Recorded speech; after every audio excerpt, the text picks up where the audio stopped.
Ndugu na dada katika imani, familia ya Theology Jesus TV na wasalimu katika jina la Yesu Kristo. Hongera kwa wale ambao wako pamoja nasi katika kujifunza Biblia siku baada ya siku. Pia kwa namna ya kipekee ni washukuru wale ambao wanaendelea kusapoti kazi hii.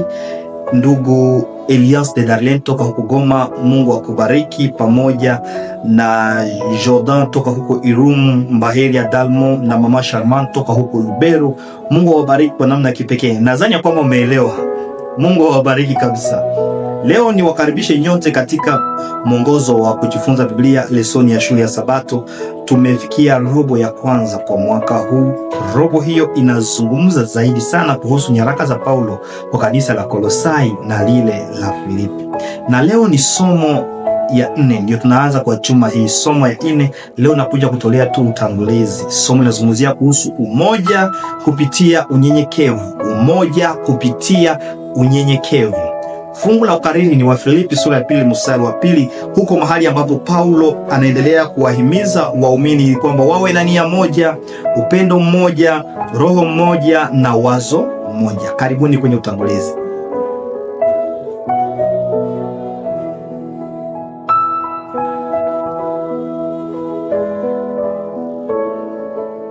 Umewahi sikia kwamba umoja unaleta nguvu? Ndiyo, na unaamini. Lakini kwa bahati mbaya ni kwamba licha kwamba sisi wengi kama sio wote tunaamini ya kwamba umoja unaleta nguvu, lakini kwa bahati mbaya kungaliki bado watu kati yetu ambao wanaendelea kugawanyana, hawataki kuambatana katika umoja. Utaelewa ya kwamba umoja wa Kikristo ni thamani ya msingi katika imani, na ndio maana kwenye Wafilipi sura yake ni ya 2 mstari wa 2, Paulo anawaalika waumini ili kwamba wawe na nia moja, upendo mmoja, roho mmoja na mawazo mmoja. Wito huu wa umoja haujajengwa juu ya mapatano ya juu, bali juu ya badiliko ya ndani ya moyo. Kwa Paulo ameona na kuelewa ya kwamba ufunguo wa umoja ni unyenyekevu. Watu wengi ambao wanashindwa kuwa wanyenyekevu ni wale ndio wanaleta kugawanyana. Ukiona mfano wa Lucifer huko mbinguni, hakuridhika na hali aliyokuwa nayo.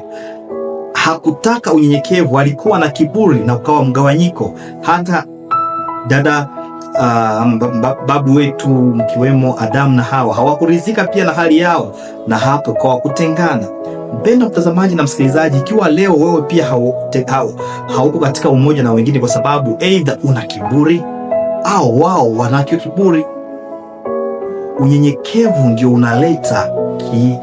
unaleta umoja, lakini kiburi huleta mgawanyiko. Elewa kwamba umoja unaleta nguvu na mgawanyiko unaletwa kushindwa. Yesu ndiye mfano wa pekee ambaye alikuwa na unyenyekevu, na anatualika sisi kama kanisa kuwa katika umoja. Kwa hivyo tukiiga kwa unyenyekevu wa Yesu Kristo utatusukuma kuwa na umoja. Kwa hiyo umoja katika kanisa hutokana na kumtazama Kristo, kuiga mfano wake na kuacha kiburi. Umoja huzaliwa na unyenyekevu. Je, ni kusudi lako mpendwa mtazamaji na msikilizaji kumwambia Yesu, nisamehe leo, nataka niwe mnyenyekevu, na huo unyenyekevu nisukume kuwa katika umoja na wengine katika kanisa lako? Ikiwa ni kusudi lako, tuombe.